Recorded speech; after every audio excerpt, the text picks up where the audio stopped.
अपने बड़े से बिस्तर पर गहरी नींद से जागते ही वह सन्न रह गया। उसकी आंखों के सामने वही जीव खड़ा था जिसे उसने 8 लाशों को जोड़कर बनाया था। चमत्कारी तरीके से वह प्राणी अब जिंदा हो चुका था। सबसे डरावनी बात यह थी कि वह दानव बिल्कुल एक नवजात बच्चे की तरह उसकी हर हरकत की नकल करने लगा।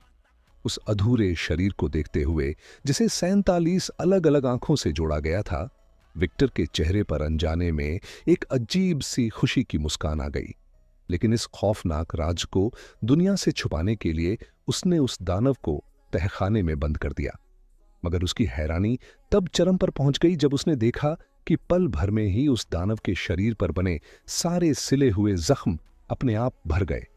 वक्त बीतने के साथ विक्टर को यह कड़वा सच समझ आने लगा कि वह उस प्राणी को सिर्फ एक ही चीज सिखा पाया था, अपना नाम बोलना। एक दिन उसने मेज पर रखा नुकीला औजार उठाया और बिना सोचे समझे अपने ही हाथ पर चला दिया। खून तेजी से बहने लगा।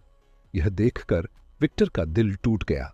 सालों की मेहनत के बाद उसने इतना कम समझ वाला अधूरा प्राणी बनाया था, यही सोचकर वह टूट चुका था। लेकिन तभी उसकी आंखों के सामने एक चमत्कार हुआ। उसके हाथ का जख्म बेहद तेजी से भरने लगा। उसी पल विक्टर को एहसास हुआ कि इस प्राणी के अंदर एक भयानक जन्मजात ताकत छिपी हुई है। हालात की गंभीरता को समझते हुए उसने दानव को फिर से तहखाने में कैद कर दिया। कुछ देर बाद जब विक्टर बाहर जा चुका था, एलिजाबेथ ने नीचे से आती अजीब सी आवाजें सुनी। सच्चाई जानने के लिए वह सावधानी से तहखाने में उतरी। वहां उसने जंजीरों में जकड़े हुए उस रहस्यमयी प्राणी को देखा। औरत होने के बावजूद एलिजाबेथ को विज्ञान में गहरी दिलचस्पी थी। उस दानव ने भी इस अचानक आए मेहमान को देखा और जिज्ञासा से भर गया।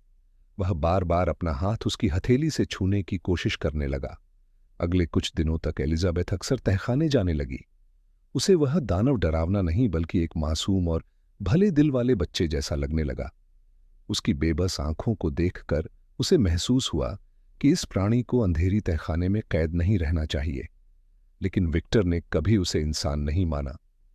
वह हर रोज उसे जानवर की तरह हुक्म देता रहा। और फिर एक दिन उस दानव के अंदर दबा हुआ भयानक गुस्सा अचानक फूट पड़ा। वह दर्द और गुस्से से चीखने लगा